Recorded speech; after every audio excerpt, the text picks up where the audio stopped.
On this episode of the John 1911 podcast, the Benelli pistol still sucks. Questions about Mar-a-Lago. Are we buying a Massey-Ferguson? And Danny's mic drops out. Okay, good morning everybody. This is Danny and Marky, and this is episode 267 of the John 1911 podcast. Danny, it's been a minute since we've done a pod because there's been a lot going on and traveling and all kinds of other stuff. And so today is Sunday, August 14th. It is 9:24 in the morning, and the reason I feel like I have to put timestamps on stuff down to the minute is because, you know, every time you check the news, it's some other more crazy shit's going on, and, you know, we need to make sure that people understand if we missed it on pod, it's because we didn't know it was happening. So how you been?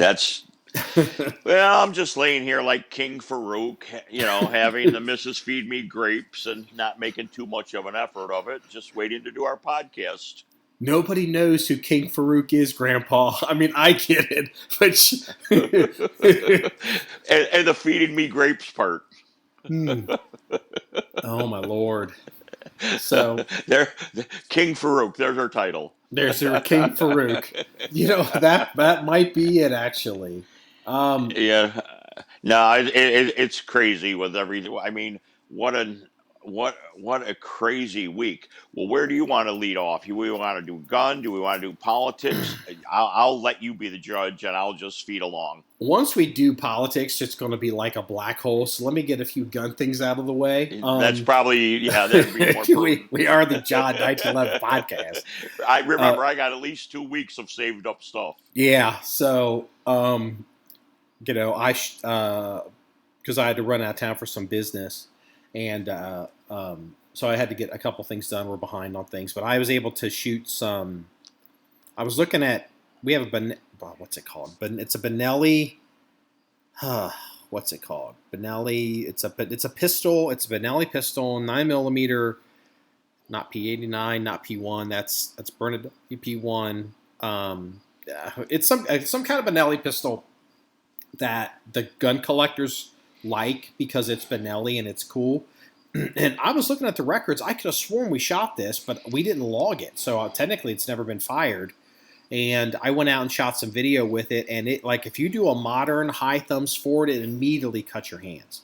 Like first shot, bam. It's like, holy shit, this sucks. It's a cool gun, but like if you think you're going to buy one of these and, you know, you're going to be like that cool guy, like, I don't know, like the cool retro kid that, you know, I carry a Benelli made 1976 because, you know, and I don't know, some weird sunglasses and bell bottoms. This gun sucks. This gun sucks. You know, I still have those sunglasses and bell bottoms, so let's not reference that. Okay, Pops. Hey, man. Hey, stop it. Look. I'm just saying, if you ever want to provide a photograph of you with feathered hair from like the mid 70s, I will make that. I'll put that on the website. I'm just to put it out there. So we need to teach the kids. I have a picture I could send you of me with that hair from the 70s like that, but I don't want the facial recognition. Yeah, I mean, you know. Or maybe we could doctor up, block my face out, or put Biden's face over my hair. So, did you actually have feathered hair? Tell the truth. Did you actually have feathered hair? Yes, I did. Oh God, that is so awesome. That is so awesome. Yeah, and it not only was feathered, it was naturally kinky. I used to be accused of having pubic hair on my head. Oh God! Oh God! Oh God! It was the 70s. Oh, so mine was natural. Who's the? So you'd like go. You look at yourself in the mirror, and you somehow convince yourself you look like who's the one BG guy that like all the women liked, Barry Gibb or something Gibb. Yeah. Oh yeah. Is it Barry Gibb? Barry Gibb, I believe. Yeah, so every dude was trying to look like Barry Gibb, I guess. Well, I tell you what, when I was donning the 3-piece white leisure suit, it was, it was something to see. You looked like you were going to an Elvis convention. Fuck no, I looked like a sausage that was overstuffed. Well, you know what? Like, But I look, did have my white bucks. yeah, okay. Uh, I remember, I can't remember who it was. Somebody did a skit on TV with the platform shoes. I don't remember what it was, but they did a skit, and the guy was wearing platform shoes, and in the platform shoe, it was a fish tank with goldfish in it. And he'd walk around. Oh yeah, I can't I remember who that remember was. that. It was, Yeah, I believe it was part of a movie, and yeah, the guy got out of prison. He was still wearing his '70s stuff, yeah. You know with his what? pimp clothes and his shoes and That everything. that kind of rings a bell. So, well, I'll tell you what. For all the kids listening to this who are like laughing because of the feathered hair and the weird styles and trying to look, dudes trying to look like Barry Gibb, who was a big heartthrob back then. That is no different. Like when you see a bunch of who's you might know this, Danny. There's a movie. There's a movie that came out a few years ago, and it had a woman who had crazy hair and crazy makeup, and she was this psychopathic criminal. And I think her character's name was Harley Quinn. And it's actually she's played by this actress who's she's a very beautiful woman. She's very and she was in there. If you she's doing the Barbie movie now. She's from Australia and she's very attractive and she looked very striking with all this crazy hair. But what happens is all the young kids. Every time I see these women with like crazy ass blue, pink, and purple hair, and it's like, bitch, you don't look like Harley Quinn. You look like a clown. Like you don't look like this woman. So hey, we're about to play the drinking game. Danny, watch your microphone. Oh, Um, sorry. First one. okay, first one of the drinking game. So anyway, I don't even know what we're going into. So You were talking about some movie in feathered hair, yeah, I know. and always remember back then, the guys had the feathered hair, and the women had the long, straight, ironed hair. Oh yeah, like I got a picture of Mrs. Sunny. Danny with that, and of me with a feathered and her with a long, straight. I'll send it to you. Yeah, Sonny and Cher used to have that long hair. Yeah, I remember that. Yeah, I remember. Like that's when I think of that really really really long hair. I think of Cher. Again, the kids today are like Cher. Like she dresses like I don't know, like but Cher back in the day, that's how she dressed. So Oh yeah. anyway, I'm doing anything I can to keep from going into politics, and we do have a podcast, and it's like I'm trying to think of anything else. Like, oh God, can I bring up anything else? Can I bring up anything else? Well, I we can't. have we always have the tractor debate. Oh God, well, do you want to do? You want to do tractors? What I mean, I'll go along, but that's not my forte. But, well, What are you whatever you talking want. about? You used to drive tractors for a living. Well, yeah. You know more about tractors than I do. Well, I don't know and shit about tractors. you know more about guns than I do, so there you go. Yeah, And we're pretty even on politics. so We let me. offset each other's balance. So if you've been watching our social media our social media, you will notice that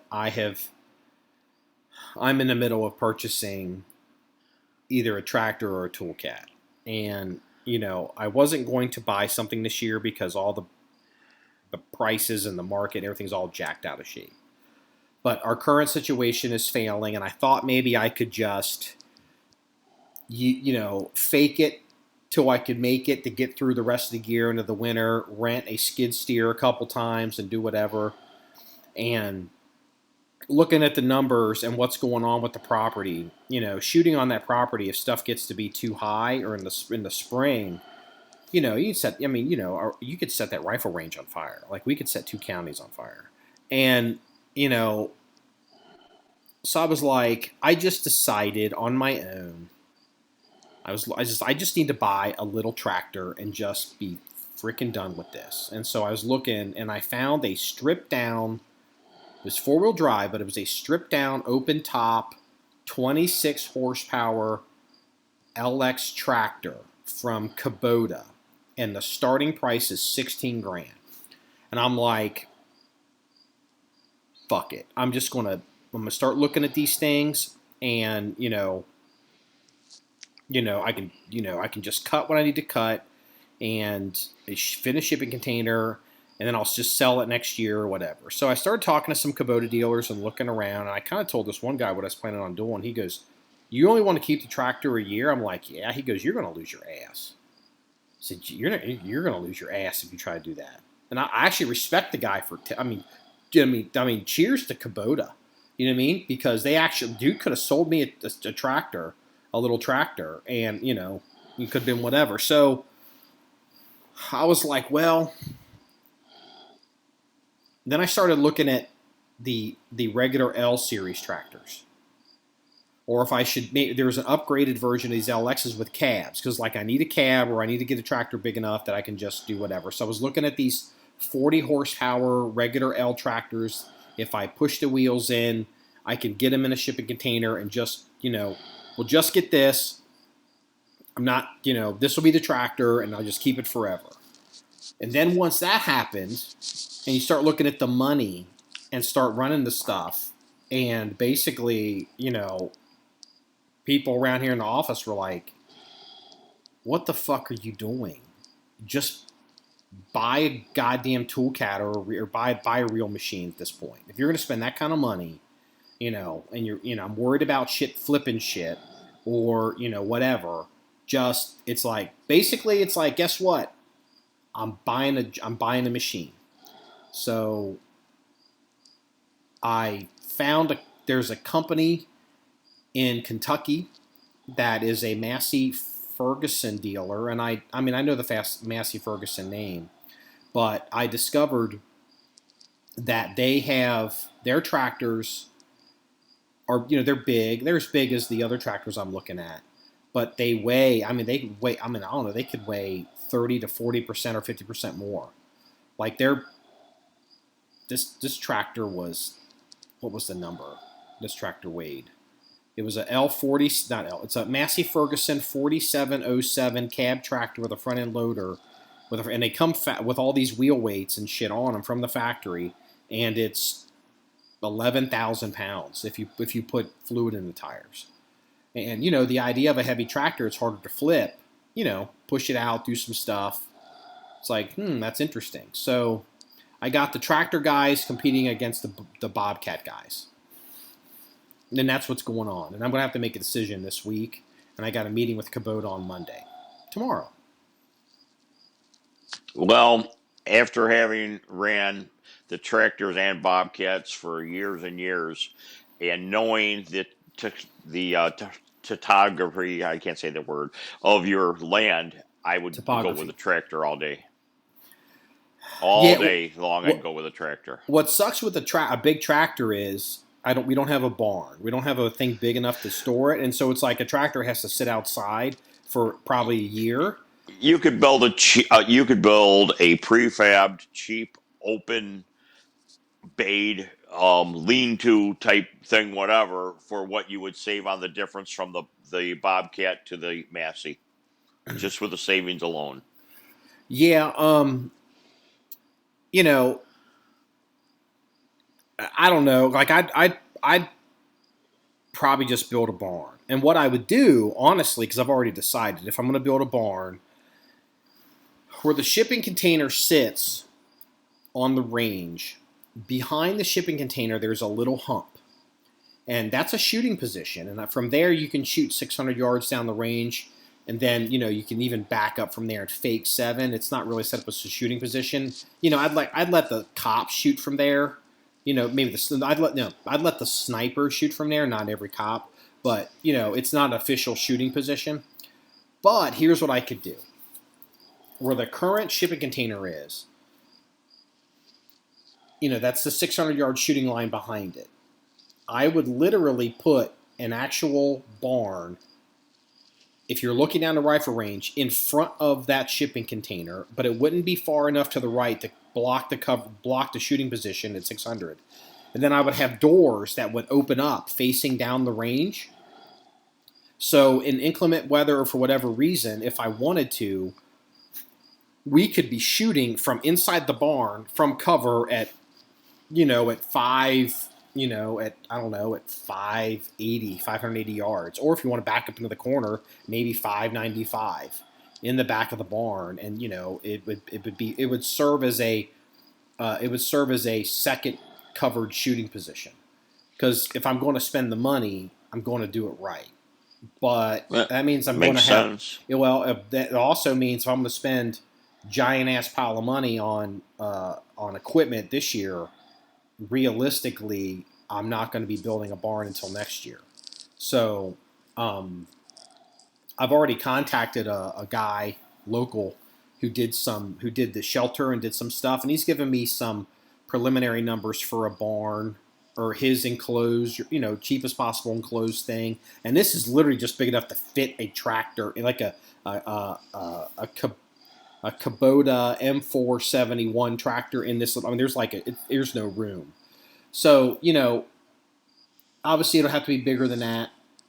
So I'm just gonna I'm gonna deal with the equipment this year, take a breath, and then I will deal with the equipment next year. Oh, also, by the way, the money to pay for all of this, because it was like, like I really don't want to spend all this money right now. It was pointed out to me that we have a bunch of money in the machine gun fund. And I was like, fuck the machine gun money. So literally, instead of buying machine guns, I'm going to buy a damn machine. I'm going to buy a machine, not the gun. So, Well, I hate to use the phrase, but you literally have to bite the bullet and do something. yeah, because, Yeah.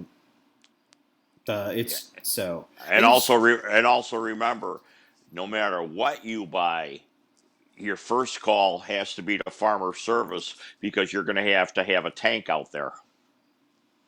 You have no electricity, so you're going to have a rack with a tank on it and a gravity feed fill for your diesel. you know what? No, I don't. Because, Are you going to can it? Go ahead. yeah. I, You go right ahead. You go right ahead. Because remember, the whatever we get, it's off road, which is dyed fuel. And you have to get dyed fuel from the farmer service anyway because you don't pay taxes on dyed fuel. well, the thing is, okay, just so you're aware, when we buy a tractor, we got to pay taxes on it because we don't have a farm exemption. Exactly. But you do have off-road equipment, so you can get the off-road fuel at the cheaper price. The thing is, for the convenience, and then there's the whole issue of, um, Well, like you go ahead. condensation. You lug those 5-gallon cans. You go right ahead. No, no, actually, no. I got a better one for you. I You got go a right better one ahead. for you. I can drive a tractor to the closest gas station out there. Dudes do it all the time. I mean, tractors up and down. I mean, the John 911 range sits out in the country. Well, exactly. It's rural community. Yeah, and so yeah, I mean, it's it's Well, how far is the nearest station from the farm? maybe 5 miles. Oh, that's not bad then. Maybe max 7. It's 5 miles one way and 7 miles the other way, but the 7 miles the other way is way ass country. So like you go out there, it's banjo time, which is fine because they love us because they're like, y'all, are you them gun guys? Like, yeah, yeah, that's. No, no, this is a bow and arrow strapped to my hip. Yeah, no, but I mean, like but the thing is, when we built this facility, like the whole county heard we were coming, and so we used to get calls like, "How much to join your gun range?" It's like it's not open to the public, sorry. And it was like, "Why are you putting all this money in this gun range? It ain't a business. Like, not for you. It's not. Sorry, it's nothing personal." And then we got calls from like firefighters. The firefighters are calling like, "Hey, how much for the gun range?" It's like they're not open to the public, and like it's like, well. How come the whatever cops can it's like, well, because if you carry a badge and a gun, you could shoot at our gun range. But if you ain't a cop, you ain't shooting at our gun range. Um, because it's not for what. And actually, I don't know if we talked about this on pod. We actually had we had somebody reach out. This was a year or so ago. Somebody reach out who I have a good relationship with, and a local politician heard about us, and he wanted to come and zero his deer rifles, get ready for gun season. And he was a Marine and all of this, and they really buttered me up with every Marine's a rifleman, and he's a big gun guy. Danny, watch your microphone. And he's a gun guy, and all of that kind of stuff. And I was like, fine. So I let this this politician, former Marine, come out to the range. And long story kind of short, I made it clear to him he wasn't welcome to come back because he was dangerous and didn't know anything. Really? Yeah. Oh, yeah. It was terrible. It was terrible. It was because I literally wasn't even going to. I wasn't going to hover. I wasn't like, you guys do what you're going to do. I'm over here. Actually, I'm going to be maintaining stuff. I'm going to be working on some equipment and cutting up here at the front. And I noticed they were having problems. Like, and like shooting at 100 yards, like 36 inches high. And I'm like, what the fuck? I'm just like, I'm not looking at it. They're just getting their equipment in. It's fine, new gear, loose gear, whatever. And they kept having issues at 100 yards. And finally, I was like, let me come over here and give you some. Looking at their equipment, looking at their stuff. Bases were loose. It was crazy. And I'm like, these people don't know fucking anything. And then when I finally got him all squared away, because it took me an hour to get him squared away out to, just to get him to a point blank out to about 150 yards for deer, with the understanding that he's only going to be shooting a deer probably at 80 yards.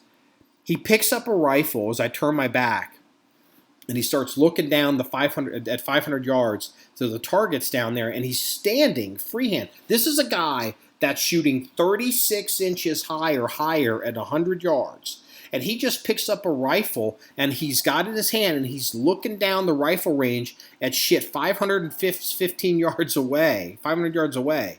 And I'm like, what are you doing? He's like, I'm gonna take a shot out there at the 500. I said, no, you're not. I said, we don't take shots out here at the John 1911 range. We make shots. I said, you don't know where that shit's going. You have no idea where that round's going to go. You're just trying to spot stuff by looking at the dirt. And and it was clear at that point, you're done today. It's like this fool wants to, I don't know where he's going to send this round, and it ends up, flying 5 miles away and kills somebody. It's like, what the fuck? It was terrible. That was the only, and here's the thing. Here's the crux of the story. The politician and the guy who called me and whatever. It's not their fault. It's not their fault. The fact they don't know how to shoot, don't know what they're talking about. The Marine guy's talking shit to the Marine politician guy is talking shit to our friend who's a former politician out there. Convincing him of all these stories because he's a gun guy. He's just a guy that owns guns. He doesn't know how to shoot. That's very common. That's most gun people. But the craziness that was going on was my fault because I know better. They don't know better. I know better. I should have just said no. And it was everything that went wrong that day with these people wasn't their fault. It was my fault. And the reason I say that is, number one, it is true. But number two, if it's my fault, then it gets fixed. I fix it. Everything's my fault. And if I make it my fault, then I have the authority to fix it, and I will fix it. It's not that's their why fault. the best policy is to have limited access, and you do the limiting. Mm-hmm. I mean, it's like, we are not set up as a public entity. We have insurance and liability stuff and all that, but we're not set up for jackassery, that kind of insurance. I got it. I got it. Well, the best policy is to have the policy. Yeah, the only jackass that's allowed on that range is the guy that owns it. And other than that, everyone's actually got qualifications to be on that range. Well, hey, wait a minute. I have some jackass qualifications. Well, you know what? You're like, here's a good segue. You were kind of like, if I'm in the executive branch and I'm the crazy president, then you, under my authority, represent my jackassery in other departments. So jackassery, okay. So, yeah. So I think. Did you lose your microphone? Okay, go Sorry ahead. about that. I'm sorry about that. Danny laughed so hard at the jackassery comment, he pulled the cord out of his. He pulled his microphone Well, cord out. well, yeah, because I'm fully vetted in jackassery, so I'm good. Yeah. So, I've heard you road maintenance guys are kind of nuts. So, so Uh, well, eh, I could tell you some stories, but I yeah. won't. I Why won't. your old coworkers listen to this podcast? Okay, Oh, let's get into the politics. Lord help uh, us all. I better pack a lunch. Yeah. Well, of course, we all know what with the Trump's rated house at Mar-a-Lago and what the real reason is versus ponying up liberal news reason, this or that. But here's the whole crux of it. By doing this, be it political, get back at you or whatever, I feel the Democrats have opened up a giant can of worms, being that the first thing the Republicans are going to do if they take the House in the midterms, they're going to find something and they're going to impeach Biden. Doesn't matter what it is. It's getting back at them. They're going to impeach Biden. And the second thing which they're floating, and I don't know how this could be done, is remember the House controls the purse strings. There goes defunding of parts of DOJ. I'll bet on it. Well, I have a couple points here. I guess number one, you could make the argument that if the Republicans were to somehow find a reason to remove Joe Biden from office, that actually helps the Democrats and solves a problem. I don't know if they're going to remove Joe Biden from office. I don't believe that's the case. I think there's a good chance they could, they could go after somebody inside of the Department of Justice or the executive branch. But let me just make a let's back up off of that. Let me make an observation. So when this broke, you and I were talking via text message. I was driving on a highway in the middle of bumfuck America, trying to get back home, and excuse me, and and it's the argument is that the FBI, let's just say the FBI did this on their own, and it's like, no, they didn't. They didn't. They didn't. I mean, there comes a point when stuff gets to be so high up the food chain, it has to become political. And I'm going to go into our recent history just to prove the point. All right. When the FBI had decided, or they had conjured up, whatever your position is, they had decided that they needed to, quote, Donald Trump, tap his wires, tap his phones, and do whatever. Everybody pretended like the president and the vice president of the United States didn't know this. But the reality is there's a political cost to be paid. And there's no, even if you could make the argument legally, we're going to do X because we are the whatever department and this isn't our purview. There comes a point when things become so serious and there's political ramifications that has to go to the senior person who's going to go, this is too hot for me, it's got to go upstairs. And it goes to the cabinet level. Then it gets too hot. Oh, this is too hot for me, it's got to go to the West Wing.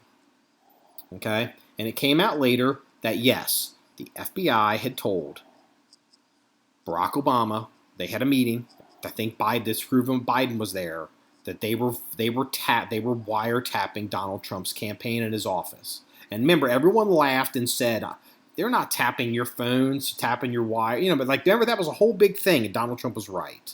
But that all got kind of, blown over, that's water under the bridge. So let's look at this objectively, not partisan politics. If Barack Obama was president today, and the FBI was like, we're spinning up a warrant to go raid Mar-a-Lago. There is no way that doesn't end up in the White House, or at the very least the West. No, see, because it ends up with the chief of staff, and there's no way the president is informed.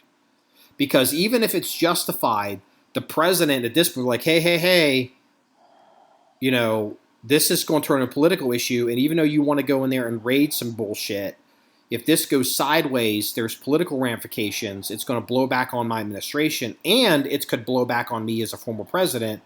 There's no way if Barack Obama was president, there is no way this raid happens without him being informed. If Barack Obama is president. Why? Because Barack Obama is a politician and an elected official, and he understands that his name is Barack Hussein Obama, and it's what time of day it is and where he lives. If Joe Biden wasn't actually at least informed of this, that tells me Joe Biden's not in charge. Now, I don't know. Point. I don't know. I don't know how high up this went. They're saying Merrick Garland, approved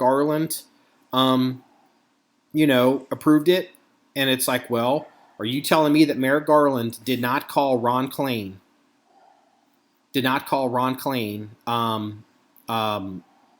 Over in the White House, who's Biden's chief of staff, and be like, hey, I'm going to give you a heads up here. This is what's going on. We're not asking permission. We're telling you. You're telling me that call never happened? No, it did. Well, I don't know if it did or it didn't, but here's the thing. And this is my proof that maybe Joe Biden is not really in control. If Barack Obama was president, that fucking call happened. Because here's the thing. If Barack Obama wakes up the next morning and it's like, yeah, the FBI raided a your former president's house, and Barack Obama wasn't informed, he walks down into that West Wing with a samurai sword and starts cutting motherfuckers in half. Because this is a political problem. This is a political scandal, and it's all over the news as it needs a political solution, and all of a sudden he doesn't know what's going on. And I'm saying that as an example that I have always operated under as the leader or boss of an organization. My policy has always been the following. I don't care what it is. I don't care how bad it is. Tell me what happened. Tell me what's going on. I will defend you. I will support you. But if somebody comes to me, a news channel, an outside person, an outside organization, and they know all this bad shit that happened in our organization, and if they know more than I know at any given time, and they come at me and I don't actually know what the fuck they're talking about, you are dead goddamn meat. You are dead meat. You could be wrong. You could be wrong as the day is long. As long as you come to me, tell me what happened, fess up to it, we'll work it out, we'll figure it out together. But if outside people, if you make me look like a fucking asshole because all of a sudden they're talking about all this stuff, bad things that happened, and I don't know about, like I'm learning about this from local channel ABC News or from a local politician or local outs, and I don't know. I don't care what time of day it is. I don't care what it is. I don't care how wrong you were. I have to know first. If I don't know first, you are dead meat. If I know first, I protect you. Well, here's my thought on it. Number one, was this manufactured to keep Trump off the ballot? Number one. Number two, is Merrick Garland licking his chops at the idea of getting back at Trump because he didn't make the Supreme Court? I personally think they feed into each other.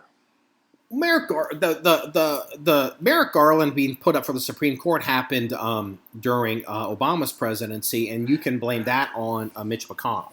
Correct, for holding it up. But maybe in his Napoleon syndrome that he has, this is how he's getting back at Trump. And well, the thing is, look, I'm not going to assign motivations to Merrick Garland that I don't know are true. I know very little about Merrick Garland. I don't know what kind of person he is. I don't know what his temperament is. I don't know what his motivations are. Or was he told to do it For from all the upper? for all I know, Merrick Garland is a Boy Scout, and so until I hear otherwise, I'm going to assume that he doesn't have bad intentions. I'm saying this objectively, not as I'm obviously a conservative, and I feel like this is screwed up. But I'm not going to just say Merrick Garland's a snake until I have reason to believe he's a snake. Now, with that being said, I'm just going to be real here. I don't mean in disrespect or anyone I've ever known or currently know that has ever been associated with the Department of Justice or the FBI. But I'm not speaking hyperbole. I'm speaking matter-of-factly the following statement. The only law enforcement agency in the United States in August of 2022 that has a worse reputation than the FBI is the Uvalde Police Department. Very true. That is not a partisan statement. That is not a hyperbolic statement. That is not popping off at the mouth. That is an objectively true statement. Maybe there's a group out there worse, but I'm not aware of them. So, here's one of my points, though. It took 2 days for Garland to come out. I'm sorry, to come out and said he made the decision. Getting back to your original post of somebody new, I don't think the buck stops at Garland. I think it was informed above him, and they gave the blessing. Now, the ramifications are a whole different story. But is Biden actually running the White House? Did one of his subordinates say to Garland, go ahead?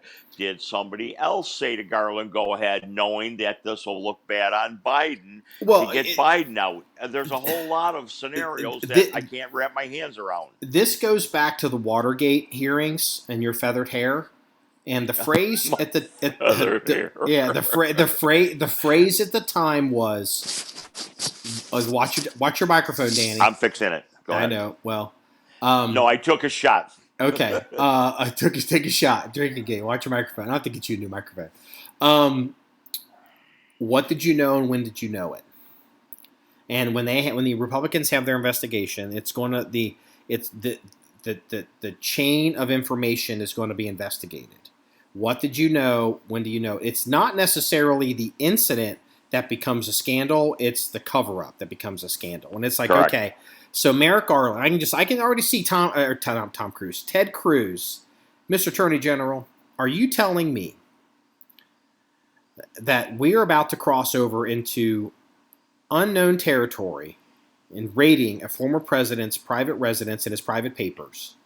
And we haven't even gone into that whole argument for a minute, which I'll get into. And you decided on your own to approve this warrant, and you did not at least offer a courtesy heads up to anybody in the West Wing? Nobody? Mr. Attorney General, I find that hard to believe. Now, with that being said, let me just make a point here. Nobody talks about it like this because everybody thinks Donald Trump is running again.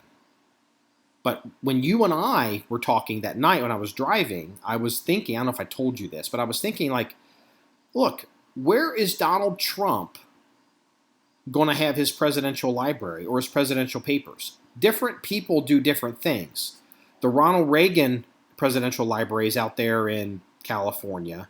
I think Nixon's papers and stuff are in Yorba Linda, California. I think George W. Bush, I believe his presidential papers and the stuff from his presidency are stored at, it's a college, it's a university in Texas. Is it maybe Methodist something or other? I don't remember what. SMU, Southern Methodist University. I'm thinking it could be that if I remember. But there comes a place where like, do you have a library? Do you have a collection? What about all of like, presidents that receive gifts from world leaders? Okay, like for example, here's an example. When Delta Force pulled Saddam Hussein out of the spider hole in Iraq, when they finally caught him, they caught Saddam. I don't know if he had a rifle or if he had a pistol on him, but he had a weapon and he didn't use it. Delta Force presented that weapon to George W. Bush. Bush has that weapon. Now, I believe that weapon is stored in his presidential library. Like George Bush, I don't believe has it in his kitchen. I believe that item is probably in his official collection of his presidency. Donald Trump, if he's done, or if he is going to run again, he is going to end up with a presidential document, historical collection of artifacts and papers and whatever. Where is Donald Trump most likely, being Donald Trump, where is that going to be? Is Donald Trump going to, I mean, he's a builder. Donald Trump could build a library somewhere, but Donald Trump, being Donald Trump, is no fool, and he thinks about his family and his legacy and money. He's going to put his presidential library and papers at, wait for it, Mar-a-Lago. It's already a pseudo-public place that, has visitors and people join and pay money. That's where Donald Trump's presidential library is going to be. So this idea that Donald Trump has his presidential records locked up in accoutrements, Kim Jong-un gives Donald Trump a knife, that knife isn't in a box in the basement of Mar-a-Lago, is foolishness to think that. Now, maybe the media doesn't think that, but people in Washington know that, because I'm not smarter than people in Washington. And when they're writing this paperwork up to do this this warrant, they're like, we're raiding a future presidential library here.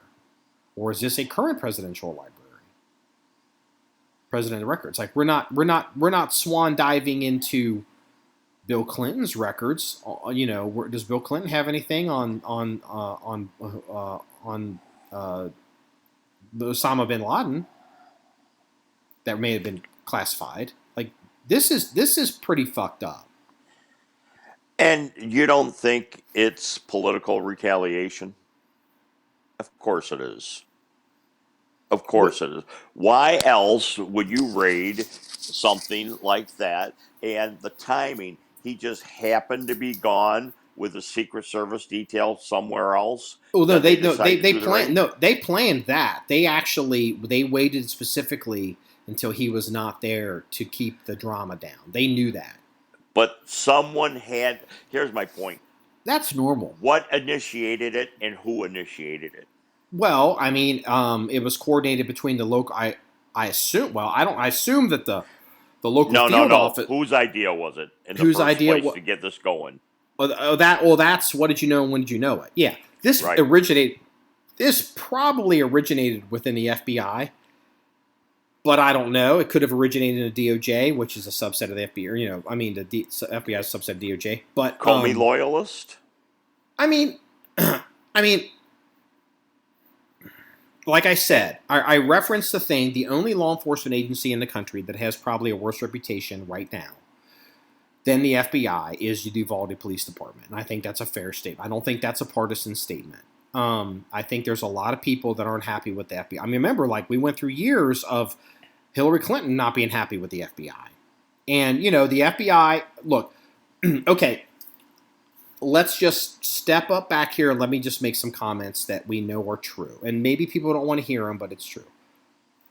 I like Donald Trump generally. I support Donald Trump generally. And I support Donald Trump more than most people because I give Donald Trump money. And so people that come at me, if they listen to what I'm about to say and they say that I'm not for Donald Trump, I ask all those people, how many of you have given him money before you criticize me? With that being said, I can say a couple things objective. One, Donald Trump is kind of crazy. I mean, he is. Donald Trump is, Donald Trump does what Donald Trump wants to do. Okay? And they're scared of him. Donald Trump has done a lot of things and behaved in ways that other people could never do. And you could even say this calls into question Donald Trump's credibility. You know, like Donald Trump obviously pays off women that he has sex with. Donald Trump sometimes talks out of both sides of his mouth. He'll say things that he doesn't necessarily know anything about. Like I remember they asked him about suppressors after a shooting. He's like, I don't like them. You know, I don't like them at all. I don't like suppressors. And somebody pulled him in and said, like, you need to shut the fuck up because. And he came out and he dropped it. So you know, okay, so like I get it. Okay, as much as Donald Trump, you dislike Donald Trump, there is no doubt that the FBI has lied, has made up evidence, that the Department of Justice has lied, has made up false accusations, that people have done things to try to entrap and hurt Donald Trump. They would never do to other people. And as crazy as things you can criticize Donald Trump on, which is a lot. The things you can criticize him on, there is zero doubt that the FBI and the Department of Justice and the establishment Democratic Party, establishment Republican Party, and basically all of bureaucratic Washington has tried their damnedest to put him in jail and destroy him.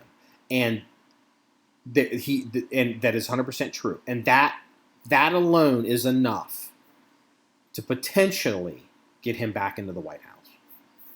And this could go down to be a huge mistake. Oh, there are going to be huge ramifications against the Democrats for this. Because a lot of moderates and a lot of other people are thinking the credibility of the FBI. It's like, hey, we need to get Trump in just to stop this shit because shit could happen to us too. I mean, we're talking banana republic stuff. Okay, so here's another problem.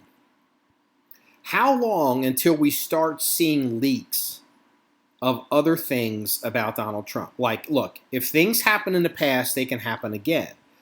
I support Donald Trump. I give Donald Trump money. So I'm not trying to run Donald Trump down, but he's got weaknesses like every other politician. How long until we start hearing leaks that now, because they've scooped up everything, whatever they grabbed, and out of it starts being leaked that Donald Trump is now giving money to some porn star named Candy Apples? Oh, anything they can, you know, if if he didn't use holy water going out of church, they'll leak that out. They're going to do everything they can to bring him down because, as you just touched on it a couple minutes ago, they are afraid of Donald Trump. He's not a politician, and the status quo in Washington is more worried about having their lives upended and their deals upended or whatever it is upended. That's why they want Trump so bad not to be in. I mean, they could have just issued a subpoena. Yes, they could have. And the National Archives was saying their lawyer and Trump are cooperating with everything. Well, now I'm just going to make a point here. Like, now they're leaking nuclear documents, whatever that's supposed to mean. Maybe it's hypersonic weapons. I don't know.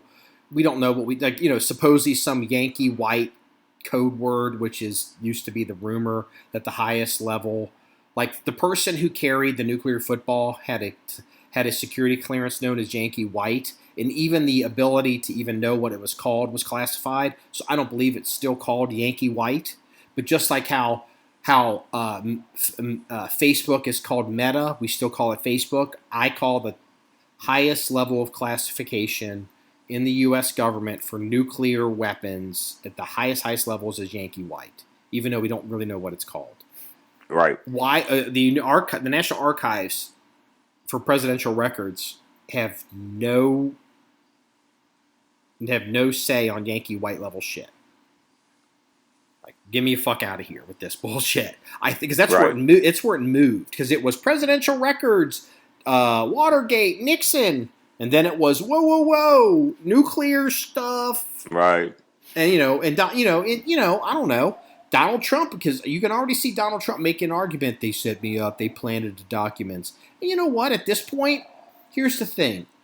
There was a time in America when the FBI issued a warrant. You'd be like, oh boy, I want to see the warrant. Or like, oh boy, Donald Trump's like, oh, they planted the documents. You'd be like, dude, shut the fuck up. Like, look, you're entitled to your defense. But the FBI, concerning Donald Trump, has such a poor reputation. At this point, I would never stake my life on the idea that the Department of Justice or somebody at the FBI or some rogue agent hasn't done something here. Again, the only law enforcement agency in America that has a worse reputation than the FBI is Uvalde Police Department, which I believe they're going to probably end up disbanding. But I just want to make a point here that I want to get off this because we don't want to go too long. Nobody's going to jail at the FBI. No one's going to do whatever. The only real solution, because you talked about defunding the Congress has the power of the purse. And I've told this story before, and I wish I could remember what the units were. But the only real solution here, if you're actually going to go that route, because no one's going to jail for any of this, is to do it administratively. And so, when the French government was pulling out of Algeria, there was a French Foreign Legion unit that had been fighting in Algeria for years, which was they were trying to make it part of the argument that the French government was doing when they were in Algeria fighting. They were like, this is sovereign French country. They tried to make Algeria France. They were trying to expand the country. And then, the government, they decided everybody was decolonizing, pulling out. This was the 50s, the 60s, and 70s. And so the French government was like, we're getting out of here. We're leaving Algeria.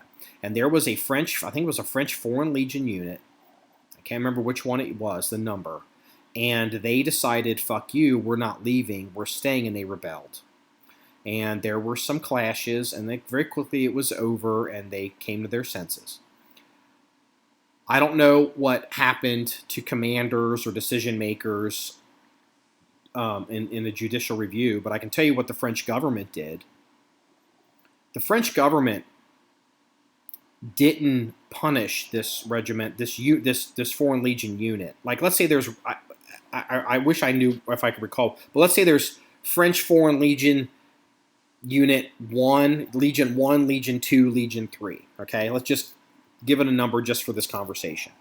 And let's just say it was Legion 2 that was down in Algeria. They didn't punish Legion 2. They didn't remove the officers from Legion 2. They didn't deactivate Legion 2. The French government erased Legion 2. It disappeared. It's gone. It was such a shameful thing that happened for the French government. For this, they're all ass hurt still after World War II and traitors. They erased them. They're gone. Like the histories are gone. The flags are gone. I mean, they may be tucked in a basement somewhere, but they're not. They're gone. They just magically, it's Legion 1 and Legion 3, and Legion 2 is gone. Whatever it really is, but I'm called Legion 2. It's gone.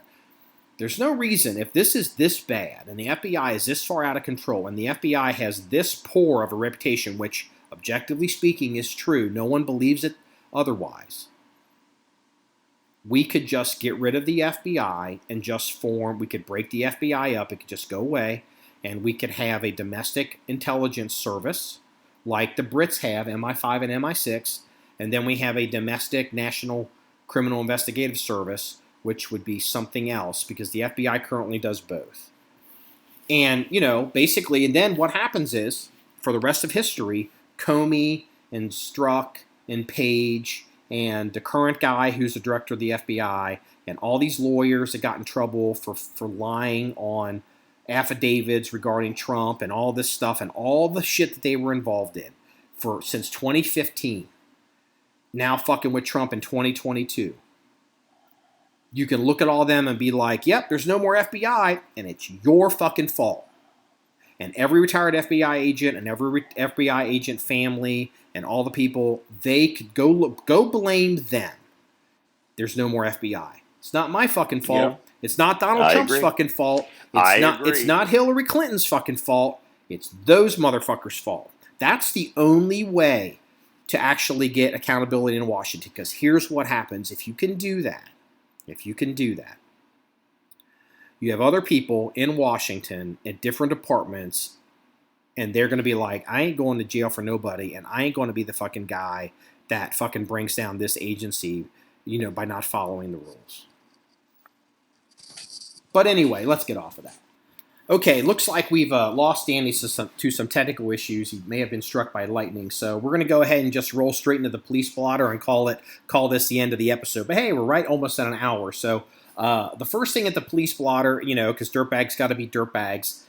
There's a story, a funeral. An unwanted son mows down mourners at his mom's funeral because he was uninvited and showed up in a car and was running everybody down at his dead mom's funeral because nothing says classy like killing people at a funeral. So, and the next thing on the police blotter, which I thought was interesting, you all saw the story of the Mercedes going through the intersection in California and killed a bunch of people and everything burst into flames. And I thought was interesting too was if you saw the woman, they had her on the curb. They're interviewing the police, or they're securing the scene, making everything stable, and she seemed pretty fine considering how fast she was going and hit all these cars. And I thought that was a pretty good testament to how durable a Mercedes car must be. But it's come out that the woman has quote profound mental health issues. She's been